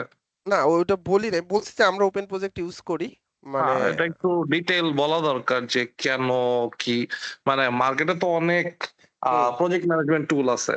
এখন কখন কোনটা ইউজ করব? ইউজুয়ালি একটা কোম্পানিতে একটাই প্রজেক্ট ম্যানেজমেন্ট টুল ইউজ করে ইউজুয়ালি। কিন্তু আসলে এটা কেস বাই কেস আসলে ডিফারেন্ট হইতে পারে। এখন ওপেন প্রজেক্ট ইউজ করার কারণ কি, আমি একদম হাই লেভেলে যদি বলি, এইটা টোটালি ওপেন সোর্স। আমরা আমাদের নিজস্ব সার্ভারে হোস্ট করতেছি। এটার জন্য কিন্তু মানে আমরা কোনো থার্ড পার্টির কাছে দিতেছি না। এখন একটা প্রজেক্ট আসলে অনেক সেনসিটিভ হইতেই পারে। এখন ধরেন জিরা হইতাছে আটলাসিয়ানের, তারপর হইতাছে মাইক্রোসফটের একটা প্রজেক্ট ম্যানেজমেন্ট টুল আছে। তারপরে ট্রেলো কিন্তু আটলাসিয়ানের। তারপরে আসানা, ক্লিকআপ আরো অনেক কিছু আছে। সো মানে আপনারা যখন ক্লায়েন্টের কাজ করবেন ইভেনচুয়ালি খেয়াল করবেন যে আসলে অনেক সময় অনেক সেনসিটিভ ডাটা থাকে যেটা মানুষ আহ কেবল নিজের কাছেই রাখতে চায়। এটা কোনোভাবেই সে চায় না যে অন্য কোনো ভেন্ডরের কাছে থাকুক যেটা যার সাথে তার কোনো কন্ট্রাক্ট নাই, এনডিএ নাই। ঠিক আছে? তো এইসব ক্ষেত্রে সেলফ হোস্টেড সলিউশন গুলা রাইট ডিরেকশন হয় আরকি। তাছাড়াও ধরেন আবার কিছু আছে প্রাইসিং এর ব্যাপার। যেরকম ধরেন আপনি যদি জিরা ইউজ করেন, আপনাদের কিন্তু জিরা টোটালি ফ্রি আপনারা ইউজ করতে পারতেছেন। তার কারণ হইলো যে আপনারা মাত্র ৩ জনের টিম বা ৪ জনের টিম। ঠিক আছে? কিন্তু ধরেন একটা কোম্পানিতে হয়তো ৭০০-৮০০ এমপ্লয়ি আছে, তখন কিন্তু ওগুলো অনেক পেইড লাইসেন্সে যাইতে হয় এবং পেইড প্রজেক্টের পেইড লাইসেন্সে যখন যাইতে হয়, এটা অনেক এক্সপেন্সিভ হয়ে যায়। ঠিক আছে? মানে আপনি যদি হিসাব করেন জিরা মোস্ট লাইকলি $৭ কি $৮ পার user per month. So brain স্টেশনে ধরেন ৮০০ এমপ্লয়ি আছে। সো ৮০০ এমপ্লয়ির জন্য যদি আমরা লাইসেন্স কিনি, তো আমাদের ইয়ারলি কস্ট হবে হইতাছে গিয়া $৬,০০০ টাইপের, ৳৬০,০০,০০০। সেটা কিন্তু একটা ম্যাসিভ কস্ট। হ্যাঁ, এখন ক্লায়েন্ট মানে প্রজেক্টের জন্য তো আমরা আর্ন করি, তো আমরা ইউজ করতেই পারি। কিন্তু সেটা একটা ধরেন একটা স্টার্টআপ এর জন্য কিন্তু অনেক এক্সপেন্সিভ হয়ে যাবে। যদি কোনো ছোট একটা কোম্পানি প্রজেক্ট ম্যানেজমেন্ট ইউজ করতে চায়, তখন তাদের জন্য বিভিন্ন এরকম টুল ইউজ করতে হয়। আর ওপেন প্রজেক্ট কেন ইউজ করি? ওপেন প্রজেক্ট ইউজ করি কারণ হইতেছে এইটা কিছুটা কনভিনিয়েন্ট। যেহেতু ওপেন সোর্স তাতে হইতেছে আমরা যেকোনো সময় আমাদের যেই টুল লাগে আমরা কনভার্ট করে ইউজ করে ফেলতে পারি, বানায় ফেলতে পারি। আর এটা আরকি আমাদের প্রজেক্টের জন্য খুব ভালো ফিট ছিল। এইজন্য আমরা এটা ইউজ করছি। সেটা ছাড়াও আমরা আরকি মেইনলি জিরা ইউজ করি। সো এই কোয়েশ্চেন যদি কারো থাইকাও থাকে তো আমি আরকি আগে থেকে অ্যান্সার দিয়ে দিলাম এবং এটা সবার আরকি জানা দরকার যে কোনটা কখন ইউজ করবো আরকি। নরমালি ছোট প্রজেক্টের জন্য টেলো বা জিরা ইউজ করাই যায়, মানে ছোট প্রজেক্ট মানে ছোট টিম, ৩-৪ জন ৫-৬ জনের জন্য। কিন্তু যখন ওই যে বেশি মানুষ হয় তখন আপনার সাবস্ক্রিপশন নিতে হবে এবং ওটার জন্য অনেক খরচ হবে। আর এইটা হলো ওপেন প্রজেক্ট অনেক মজার ব্যাপার, সেটা হলো আমরা নিজেদের এতে সার্ভারে হোস্ট করে নিছি। সো মানে আমরা এটা ফ্রিলি ইউজ করতে পারতেছি এবং চাইলে আমরা এটা ক্লায়েন্টকেও অ্যাক্সেস দিতে পারি। অনেক সময় আপনার ক্লায়েন্ট আপনার প্রজেক্ট ম্যানেজমেন্টের টুলস অ্যাক্সেস চায় দেখার জন্য যে কাজ কিভাবে হয়। অনেক সময় না, এখন বেশিরভাগ ক্লায়েন্টই চায়। সো তখন কিন্তু আপনাকে ওগুলা ওইভাবে দেখাইতে হবে। সো এটা গেল, আমরা খুব গুছানো একটা প্রজেক্ট দেখলাম। আহ এবার আমি আরেকটা প্রজেক্ট দেখাই, যেটা হলো গুছানো। আমাদের এটার প্রথম দিকে আমরা অনেক গুছায় কাজ করছি, কিন্তু এখন আসার পর গেমসের অনেক কিছু চেঞ্জ হয়, মানে মাঝখানে যাওয়ার পর দেখা যায় গেমসের স্টোরি চেঞ্জ হয়েছে, গেমসের সিস্টেম চেঞ্জ হচ্ছে। তো ওই সময় আমরা কি করি, তখন আমরা আসলে কানবানে চলে যাই। মানে ইউজার স্টোরি গুলা দেখেন, কিন্তু এটার ভিতরে কোনো টাস্ক আগে থেকে তৈরি করা দেখবেন না। আমি জাস্ট আপনাকে এইটুকুই দেখাবো এটা এই প্রজেক্টের। দেখেন এখানে, এইখানে দেখেন নিউতে কোনো টাস্ক তৈরি করা নাই। কেন নাই? কারণ আমাদের গেমের স্টোরি কোন দিকে যাচ্ছে এবং কিভাবে সিস্টেম ডেভেলপ হচ্ছে সেটা আমরা আগে থেকে ডিফাইন করতে পারি নাই। কিন্তু হ্যাঁ, ইউজার স্টোরি আমরা আগে থেকে ডিফাইন করছি যে এই সব জিনিস আমরা করব, game system and state update করব, 3D আর্ট করব, ভিএফএক্স করব, অডিও করব, অ্যানিমেশন করব। কিন্তু কোন টাস্কটা তখন লাগবে, কোনটার উপরে কোনটা ডিপেন্ডেন্সি সেটা করি নাই। অ্যান্ড সেটার জন্য আমরা ওই প্রত্যেকদিন যেটা হয় ডেইলি, আচ্ছা প্রজেক্ট ম্যানেজার আরেকটা জিনিস হয়, ডেইলি হার্ডেল হয়। মানে একটা সকালে ধরেন সবাই টিম মেম্বার আসছে, আপনারা সবাই দাঁড়ায় জিজ্ঞেস করা হয় যে গতদিন তোমরা কি করছো, আজকে তোমরা কি করবে এবং তোমার কোনো ব্লকার আছে কিনা বা কোনো চ্যালেঞ্জ আছে কিনা, কোনো লার্নিং আছে কিনা। একজন টিম মেম্বার যখন এটা শেয়ার করে সবাই শুনতে পারে এবং সেইভাবে প্ল্যান করতে পারে নিজেদের। তো এই হইলো ওভারঅল জিনিস। এখন আপনারা, আমি কিন্তু খুব ফাস্ট গেছি। এখন আপনারা কি কোনো কোশ্চেন আছে কিনা এবং আর কিছু জানার ইচ্ছা আছে কিনা আমাকে বলতে পারেন। আচ্ছা, আমি এইভাবে ওপেন প্রজেক্ট এটা ইউজ করে দিই, মানে আমাদের টিমের যে কাজটা করেছে আমরা এক্সেল ম্যানেজ করেছি যে আমরা আগামী 1 সপ্তাহে এটা ইমপ্লিমেন্ট করব, এটার পরে এটা করব, এই টাস্কটা করবে। এখন ওই এক্সেল ফাইলের এগুলাকে আমি কোনোভাবে এখানে এখন কন্ট্রিবিউট মানে করতে পারবো কিনা, কনভার্ট করা উচিত কিনা, মানে এটা যেভাবে অর্গানাইজেশন ভাবে করা যায় এটা আমি আসলে জানতাম না, মানে আজকে শিখলাম। আচ্ছা মানে আহ, আমরা বলি আমরা যখন প্ল্যানিং করি, বেসিক যখন প্ল্যানিং করি মানে ইনিশিয়াল প্ল্যানিং করি, আমরা কিন্তু এক্সেলে করি, খাতা কলমে করি, পরে কিন্তু আমরা এখানে উঠাই। হ্যাঁ অবশ্যই আপনি করতে পারেন। আপনি যে ধরেন আপনাদের তো 3 জন টিম মেম্বার, সো আপনি চাইলে জিরা, ওপেন প্রজেক্ট, ট্রেলো, যে কোনো যেটা ভাল লাগে আপনার কাছে সেটা আপনি মানে ওইটা কনভার্ট করতে পারেন। এক্সেলে যেভাবে প্ল্যানিং করছেন সেটাকে এখানে নিয়ে আসবেন। এই যে আমি তো দেখাইলাম যে প্রথমে আপনার আমি ডকুমেন্টেশন। একটু পজ করাই, সরি। মেইনলি আপনাদের এই সেশনটা কিন্তু হইতেছে যে প্রজেক্ট ম্যানেজমেন্ট কিভাবে হয় সেটা শেখানোর জন্য, এই জন্য এই টুলটা দেখানো হইতেছে। বাট আপনাদের লার্নার্স অন ইভেন্টের জন্য আসলে কিন্তু এত বড় টুল ইউজ করা দরকার নাই, বুঝছেন? তো এটা কাইন্ড অফ ওই মশা মারতে কামান দাগানোর মতো হয়ে যাবে। আপনারা এক্সেলে ম্যানেজ করতে পারেন, বাট আমার পার্সোনাল রেকমেন্ডেশন হবে আপনারা যদি খেয়াল করে দেখেন যে আপনাদের গিটহাবে একটা প্রজেক্ট তৈরি করার অপশন আছে, ঠিক আছে? ওইখানে হ্যাঁ আপনার ওটা আমি মোটামুটি বলছি। যা আছে সেটাই ইউজ করেন, ঠিক আছে? তো মানে একরকম কোনো ম্যাসিভ টুলে যদি আগে কইরা না থাকেন, এই এট দিস পয়েন্ট আসলে মাইগ্রেশন করেন না, কারণ আপনাদের ইভেন্ট সম্ভবত আর 1 মাসের মতো আছে। এর মধ্যে হচ্ছে আপনারা এই প্রজেক্ট ম্যানেজমেন্টে যেটা করতেছেন সেটাই কন্টিনিউ করেন। ট্রেলো বা মানে এই মুহূর্তে কোনটা কিছু শিফট করেন না, ঠিক আছে? ঠিক আছে ভাই, ট্রেলো ঠিক আছে। আছে, বাট হ্যাঁ যদি আগে থেকে ম্যানেজ না করেন তাহলে দরকার নাই, কিন্তু ইন ফিউচারে যখন করবেন তখন করতে পারেন। আর এইসব টুল সম্পর্কে ধারণা রাখা ভালো, ইন্ডাস্ট্রিতে এগুলো খুব লাগে। আহ এই আর কি। তো এক্সেলে করছেন সমস্যা নাই, বাট ওখানে প্রপার ভাবে ওই যে মানে ভাগে ভাগে করেন আর কি, যে আমার এই ধরেন আমার হোম পেজ বানাইতে হবে, হোম পেজে কি কি থাকবে ব্রেকডাউন করা, তারপর টাইম এস্টিমেশন দেওয়া। হ্যাঁ এস্টিমেশন আপনাদের হয়তো ভুল হবে বা ঠিক হচ্ছে না, সমস্যা নাই মানে, কিন্তু আপনারা শিখবেন আস্তে আস্তে এইভাবে। সো এটাই। এরপরে কি আর কারো কোনো কোশ্চেন আছে? আমি কি খুব ফাস্ট গেছি, কেউ কিছু বুঝে নাই এরকম, নাকি সবাই সবকিছু বুঝছেন, কোনটা? না ভাই ঠিক আছে। ভালোভাবে বলছো। ভাইয়া, এখানে হচ্ছে যে ডাব্লিউবিএস বললেন, ওইটা কি এক্সেলে ডাব্লিউবিএস করার পর এখানে কনভার্ট করেন, না এখানে সরাসরি যেগুলো এক বড় প্রজেক্টকে বিভিন্ন স্প্রিন্টে ভাগ করলেন, স্প্রিন্ট থেকে ইউজার স্টোরিতে, এটাই ডাব্লিউবিএস? একটা বড় প্রজেক্টকে প্রথমে কয়েকটা ইতে ভাগ করা। ডাব্লিউবিএস হলো যত ছোট করা যায় আর কি। আপনার ধরেন ওই যে বললাম, ধরেন এই গেমসটা আমরা ডাব্লিউবিএস কি, এই গেমসটা কিন্তু আমি ভাগ করছি শুধু ভার্টিক্যাল স্লাইসের ব্রেকডাউন গুলো আপনাকে দেখাইছি, কিন্তু এটা তো গেমসটা তো শুধু ভার্টিক্যাল স্লাইস না। গেমসটার আপনার এরপরে আরেকটা ফেজ হবে, সেটা হলো ডেমো রিলিজ, তারপর ফার্স্ট এক্সেস দিব, তারপর হলো ফুল গেম রিলিজ, বা যদি চ্যাপ্টার ওয়াইজ গেম হয় তাহলে চ্যাপ্টার ওয়াইজ রিলিজ হবে। তো এইটা হলো ডাব্লিউবিএস একদম উপরে। তারপর কিন্তু দেখেন ভার্টিক্যাল স্লাইসকে আমি কত 8টা স্প্রিন্টে ভাগ করছি, অ্যাকচুয়ালি 10টা স্প্রিন্টে ভাগ করছি। আর্টের জন্য 2টা আলাদা স্প্রিন্ট আছে এবং একটা হলো প্ল্যানিং এর জন্য ছিল। তো ডাব্লিউবিএস কিন্তু আরো উপরে, মানে একদম ফুল গেমটাকে আমি কতগুলা ভাগে ভাগ করতেছি, তারপরে একটা ওই ভাগকে নিয়ে আমি এই একটা দেখাইলাম আপনাদের ফেস কিভাবে করছি, বুঝতে পারছেন? জি ভাইয়া। হুম। আর কারো কোনো কোশ্চেন? হ্যাঁ হ্যাঁ বলেন। আসসালামু আলাইকুম ভাই। হ্যাঁ ওয়ালাইকুম আসসালাম। ভাই, একটা প্রবলেমে পড়ছি, ঠিক করছেন না? মানে আমরা যে প্রবলেমটা ফেস করছি সেটা হচ্ছে যখন প্ল্যান করছি আরকি। জি। তো আমরা হচ্ছে একটা সিকোয়েন্সে সাজাইছি যে আমরা এই কাজের পরে এই কাজ করব, এই কাজের পরে এই কাজ করব। তো পরবর্তীতে কাজ করতে গিয়ে দেখা গেছে যে আমাদের হয়তো এমন কাজগুলাকে আগে রাখছি যে মানে ওইটা হচ্ছে পরের কোনো একটা কাজের উপর ডিপেন্ডেন্ট। আচ্ছা, তো এই জিনিসগুলো আসলে মানে আগে থেকে বুঝে রিকভার করার কোনো স্ট্র্যাটেজি বা ওয়ে আছে কিনা?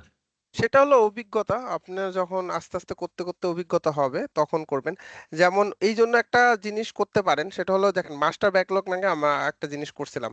মানে যখন যদি আপনি ডিফাইন করতে না পারেন কোনটা আগে করবেন কোনটা পরে করবেন, আপনি আগে টাস্ক গুলো সব বা ইউজার স্টোরি গুলো লেখা ফেললেন, তো ওগুলো মাস্টার ব্যাকলগে রাখলেন, তো স্প্রিন্ট ওয়াইজ প্ল্যান করলেন যে আমি আগামী 1 সপ্তাহ এইটুক করব, ওই মাস্টার ব্যাকলগ থেকে টেনে টেনে সামনে নিয়ে আসবেন, এগুলো করবেন। তখন আর একটু প্রপার হয়, তাহলে আপনার ডিপেন্ডেন্সি গুলো আর কি ওইভাবে হয় না। এই জিনিস কোনোদিনও পারফেক্ট হবে না। আপনাদের হ্যাঁ কোয়েশ্চেন যেটা করলেন সেটা হইতেছে যে মানে অনেকটা পারফেকশনিস্ট টাইপের। মানে যতই এক্সপিরিয়েন্স হইলে যেটা হবে, আপনার প্রজেক্ট ম্যানেজমেন্ট বেটার হবে, আপনার হ্যাঁ এস্টিমেশন বেটার হবে। মানে আপনাকে মানে আমি শিওর না তোমরা দেখাইছো কিনা এখন ওই যে কি রিপোর্টটা, লাইক ওই যে এস্টিমেশন ভার্সেস মানে যে হ্যাঁ দেখাইছে, গুলো। সো ইউজেসে আপনি দেখাইছে। ধরেন যখন একটা স্প্রিন্ট শেষ হয় আপনি দেখবেন যে আসলে এস্টিমেশনের কাজ কিরকম হয়েছে আর অ্যাকচুয়াল স্পেন্ড কত হয়েছে। সেই রেশিও তো আছে, রেশিও কোনোদিনও ওয়ান আপনি আনতে পারবেন না, ঠিক আছে? আপনার চেষ্টা করতে হবে ওয়ানের যত কাছে রাখা যায়। তো কখনো হবে যে আপনার রেশিও ওয়ানের বেশি হইতেছে, কখনো হইতেছে রেশিও ওয়ানের কম চলে যাচ্ছে। ওয়ানের কম চলে যাওয়ার, 1 বা 100% যদি বলি, এর কম চলে যাওয়ার মানে হইতেছে গিয়া যে আপনার আপনি আন্ডার এস্টিমেট করছেন কাজ। আর যদি বেশি হয় তার মানে আপনি ওভার এস্টিমেট করছেন কাজ। এইটা লার্নিং নিয়ে আপনি নেক্সট স্প্রিন্টে আবার ধরেন নতুন এস্টিমেশন করবেন, ঠিক আছে? মানে এই এস্টিমেশন গুলোর গোলই হইতেছে যে আপনার ফোরকাস্টটা প্রেডিক্টেবল রাখার চেষ্টা করা, ক্লিয়ারিটি রাখা, সবাই যেন দেখতে পারে, মানে যত স্টেক হোল্ডার আছে সবাই যেন দেখতে পারে যে প্ল্যানটা কি, নেক্সটে কি হইতেছে, কি এক্সপেক্ট করা যায় সেইটা। মানে এটা খুবই কমন বিষয় যে ধরেন আপনার একটা ডিপেন্ডেন্সি আছে, ডিপেন্ডেন্সি না কইরা আপনি ধরেন প্ল্যান করছেন যে আগের একটা কাজ করে। ইভেন মানে আসলে কোয়েশ্চেনটা আরো রিফ্রেশ করে করলে আরো ভালো হয় যে ধরেন আপনি একটা প্ল্যান করছেন যে আপনি লগ ইন এর পেজ বানাবেন, আর লগ ইন এর পেজ বানাতে যা দেখলেন কি, করতে যা দেখলেন, এটা কিন্তু আগে প্ল্যান ছিল না। করতে যা দেখলেন যে আপনার হইলো গিয়া লাগবে, কোন একটা ব্যাক এন্ডের এপিআই বানান লাগবে যেটা নাই, কিন্তু সেটা আপনি প্ল্যান করছেন পরে করবেন। এটা কাজ করতে গেলে এরকম নতুন নতুন রিকোয়ারমেন্ট অনেক সময় আসবে। কিন্তু এই জন্য হচ্ছে যে ডেইলি স্ট্যান্ড আপের বিষয়গুলো, ঠিক আছে? তো ডেইলি স্ট্যান্ড আপে যখন কথা বলতে থাকবে তখন এইসব জিনিস মাঝে মধ্যে বাইরে আসবে, তখন ওই জিনিসগুলো ধরেন একটু আবার রিপ্ল্যানিং করার বিষয় থাকে। তো ওভারঅল প্রজেক্ট ম্যানেজমেন্ট কিন্তু আপনার মানে এরকম না যে একদম perfect step by step guideline যে এইটার পর এটা করবো, এটার পর এটা করবো, এটার পর এটা করবো, সেটা কিন্তু না। এবং এটার জন্য হইতেছে কি মেথোডোলজির নাম আছে, আমরা অ্যাজাইল ফলো করি। মানে যদি এটা হইতো যে বলে ওয়াটারফল, আপনারা যদি ভার্সিটিতে পড়া থাকে দেখবেন যে দুইটা মেথডের কথা বলে, একটা হলো অ্যাজাইল আর একটা ওয়াটারফল। সো ওয়াটারফল আসলে রিয়েলিস্টিক না। মানে দেখা যায় যে একদম শুরু থেকে শেষ পর্যন্ত একটা সফটওয়্যার বানাবে এইরকম করে কোনোদিন আসলে কাজ হয় না। কাজ হইতেছে কাজ করতে গেলে অনেক নতুন নতুন এক্সপেকটেশন আছে, নতুন রিকোয়ারমেন্ট চেঞ্জ হয়, সেটার উপরে ইটারেশন করতে হয়। সো হোপফুলি সেটা আর কি অ্যান্সার দিতে পারছি। হ্যাঁ, ইমরান ভাই কোশ্চেন, জি ভাই। মনে হয় কোনো কোশ্চেন করবেন? জি ভাইয়া, থ্যাংক ইউ। ভাই আমার কোশ্চেনটা হচ্ছে আমাদের ফাইনাল প্রজেক্ট সাবমিশনটা কখন করা লাগবে আর কি, মানে টাইমটা একটু জানতে চাচ্ছিলাম। আচ্ছা, এটা মনে হয় তারিম ভাইয়া বলতে পারবে। ফাইনাল প্রজেক্ট সাবমিশন আপনাদের নেক্সট মান্থের লাস্টের দিকে, মানে আমি যতদূর মনে আছে আপনাদের 4 মাসের ইভেন্ট না, তো আমরা শুরু করছি জানুয়ারিতে। তো জানুয়ারি, ফেব্রুয়ারি, মার্চ, এপ্রিল, পুরা এপ্রিল মাস আছে, এপ্রিল মাসের লাস্টে যে আপনারা সাবমিট করবেন আর কি। সেকেন্ড ঠিক আছে? ফেজ কি এপ্রিলের পরে শুরু হবে নাকি না এপ্রিলে না, এটা ওইটার পরে এপ্রিলের? পরে পরে পরে এই সাবমিশনের পরে হইতেছে আমরা আর কি চেক আউট করবো আমাদের মতো করে, তারপর ওইখান থেকে আমরা ফিল্টার আউট করে ফেলবো। আপনাদের যে লিডার বোর্ডটা আছে সেটা তো ধরেন একটা ভার্সন 1 লিডার বোর্ড, যেখানে হচ্ছে আপনারা ডেইলি দেখতে পারতেছেন। বাট আমাদের মেজারমেন্ট করার জন্য আমাদের আলাদা স্কোর কার্ড রেডি করা। আমি একটু শেয়ার করি যে আসলে বিষয়টা কিরকম হবে। ধরেন আপনাদের তো টিমে 3 জন করে থাকার কথা, তাই না? কিন্তু জি ভাইয়া। আপনাদের টিমে কি আসলে 3 জন আছে? তারপরে হইতেছে কি আপনাদের টিমে 3 জন যদি থাকে, 3 জনের কি কন্ট্রিবিউশন ইকুয়াল বা কাছাকাছি হইলেও হবে? মানে এরকম ম্যাক্সিমাম রিপোর্টে দেখা যাইতেছে যে মানুষের কন্ট্রিবিউশন আর কি ইকুয়াল না, সেগুলোও কিন্তু আর কি দেখা হইতেছে। তারপরে ধরেন আহ মানে ওই যে যেগুলো সোনার ক্লাউডের যে রিপোর্টটা সেটা তো আছেই। এখন ধরেন লাস্টে মনে হয় 2-3 সপ্তাহ আগে আমি বলছিলাম যে এখন সবাই টেস্ট কভারেজ চাইলে করতে পারেন। তো সবাই কিন্তু টেস্ট কভারেজের কাজগুলা করেন নাই। তো যারা করতেছে তারা কিন্তু এখানে মানে বেশি স্কোর পাবে আর কি। নাহলে ওই যে সবার কিন্তু স্কোর 85 এ যে আটকে আছে, ঠিক আছে? তো এরকম আরো কিছু রিকোয়ারমেন্ট আছে, ওগুলো আমরা সব অ্যানালাইসিস করে টপ, মানে টপ বলবো না আসলে, মানে সত্যি কথা যেটা সেটা হচ্ছে আমরা ফিল্টার করব কারা হায়ারেবল, কারা অনেক ভালো কাজ করছে যাদের আমরা হায়ার করতে পারি, এইটাই। তো এটা আসলে কোনো লিমিট নাই, মানে যদি 100টা টিমই এরকম ভালো করে তাহলে 100টা টিমই আমরা সিলেক্ট করব, বুঝতে পারছেন? তো ওই টুল যেগুলো দেওয়া হয়েছে সেগুলো হচ্ছে আপনাদের এনশিওর নিজেদের চেক আপ করার জন্য, নিজেদের হেলথ চেক আপ করার জন্য যে আপনাদের কাজ কতটা টার্গেটে বিট করতেছে, কতটা ভালো হইতেছে, ঠিক আছে, আর কিছুই না।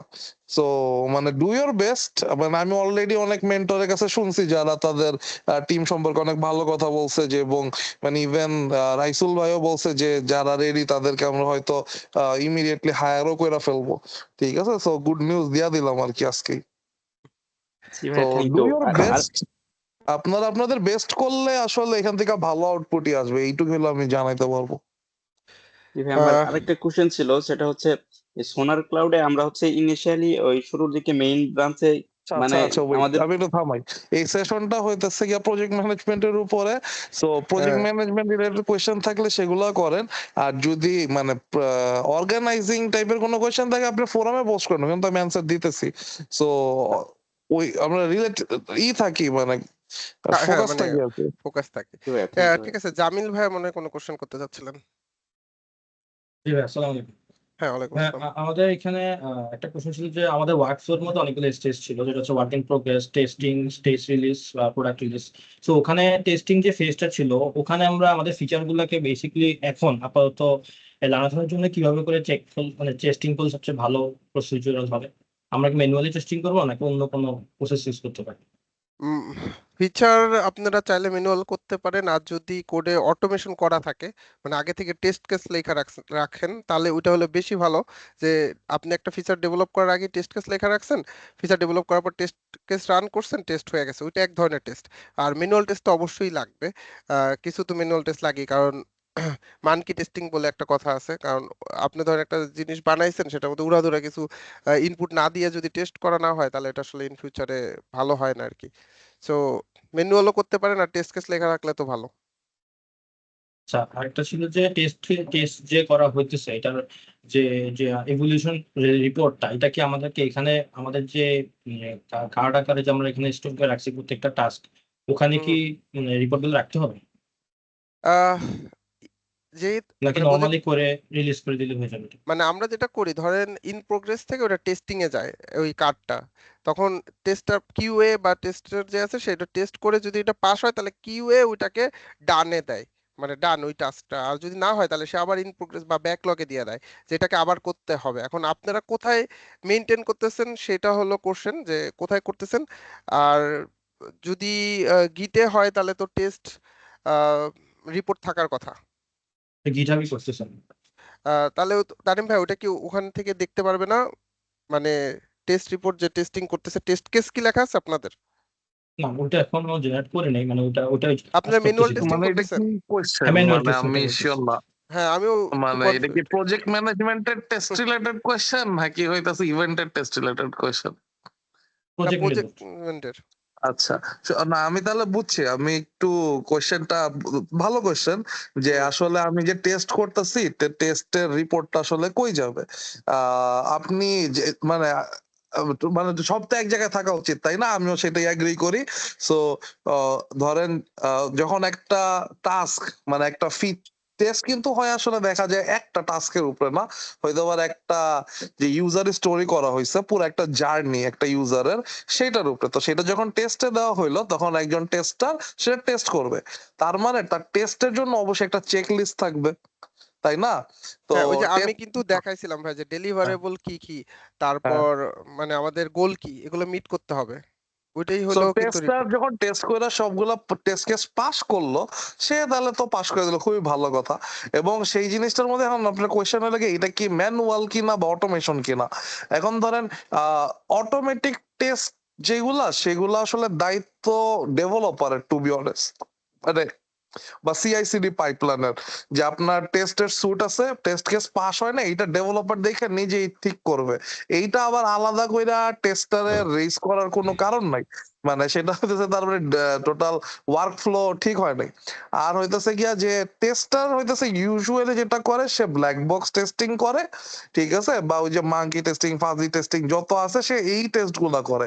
সো টেস্ট করার পরে দেখা যেতে পারে যে কয়েকটা ঘটনা আছে, যে সেটা হলো গিয়া যে আসলে অনেক বাগ আসছে, তারপর যে টেস্ট কেস গুলা ছিল সেগুলাই পাস করে নাই।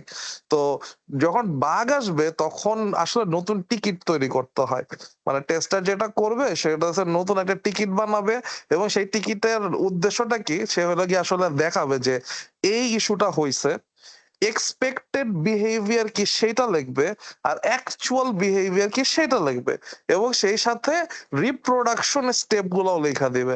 মানে ধরেন আপনি একটা বাটন টিপ দিচ্ছেন, লগ ইন হইতেছে না, তখন আপনি আসলে এই জিনিসটা এইভাবে লিখবেন যে লগ ইন বাটনে টিপ দিলে লগ ইন হওয়ার কথা, কিন্তু লগ ইন হইতেছে না।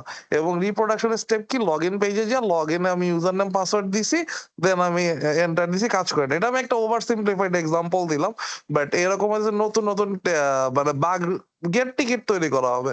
এন্ড বাগের টিকিট তৈরি করার পরে যেটা হবে সেটা তো আসলে তখন ব্যাকলগে চলে গেল বা বাগ লগে চলে গেল, তখন প্রজেক্ট ম্যানেজার দেখবে যে ও তো সর্বনাশ, এত এত বাগ আসছে। এখন সে তখন হয়তো একটা প্ল্যানিং করে তখন আবার সেগুলো আবার অ্যাসাইন করে দিবে যে তোমরা তোমরা শেষ করো। অথবা এমনও হইতে পারে যে এই স্প্রিন্টে এই বাগগুলো আমরা ফিক্স করব না, এটা নোন ইস্যু, এটা আমরা নেক্সট স্প্রিন্টের টিকিট অ্যাসাইন করে দিব। বুঝছেন, মানে এটা হইতেছে কি কেস বাই কেস আর কি হ্যান্ডেল হবে। বাট ওই যে রিপোর্ট গুলা, সো রিপোর্ট গুলা আসলে তো মানে যদি স্ক্রিনশট হয় স্ক্রিনশট আপনি এখানে দিতে পারেন। আর যেগুলো আর কি ওই যে অটোমেটিক টেস্টিং সেইগুলার রিপোর্ট এখানে আসলে আনার কোনো দরকার নেই। অটোমেটিক টেস্টিং কিন্তু আসলে ডেভেলপারের প্রোটেকশনের জন্য। মানে মানে কিরকম হয় যে টেস্ট ড্রিভেন ডেভেলপমেন্ট বলে একটা টার্ম আছে, টিডিডি, ঠিক আছে। সো ধরেন আপনি একটা সিস্টেম ডিজাইন করতেছেন, সিস্টেমে হইতেছে মানে প্রথমে টেস্ট কেস লেখা হয়, মানে সবগুলোতে তো পাবলিক ফাংশনালিটি থাকেই। তো ওইটা করার পর ওটার উদ্দেশ্যটা কি, ধরেন আপনি কাজ করলেন, অনেক সময় যে রিকোয়ারমেন্ট চেঞ্জ হয়, তো আপনি ধরেন ফাংশনালিটি এদিক ওদিক চেঞ্জ করছেন, তো চেঞ্জ করার পরে কোন জায়গায় কি ভাঙে গেছে না আপনার অন্য কোথাও কোনো ইম্প্যাক্ট আছে কিনা সেগুলো আপনি আবার ম্যানুয়ালি চেক করতে হবে, তাই না? ধরেন আপনি যদি একটা সুন্দর টেস্ট কেস লেখা রাখেন যে এই ফাংশনটা এই ইনপুট আসলে এই আউটপুট আসতেই হবে, বা এই এই এই আউটপুট হইতে হবে, মানে পুরো রেঞ্জ গুলা আছে, এজ কেস গুলা আছে, সেগুলো দিয়ে আপনি একটা প্ল্যান রেডি করে টেস্ট সুট বানা রাখছেন।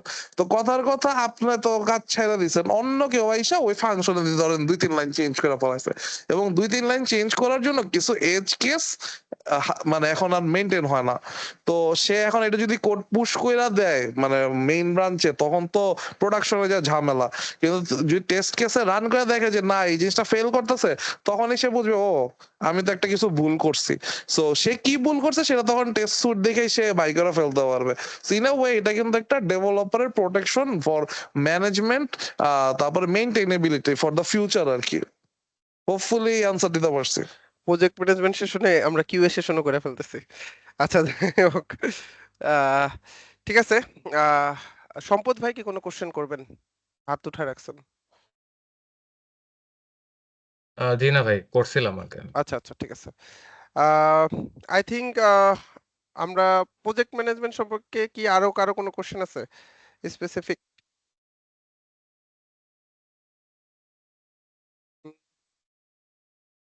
সম্ভবত নাই।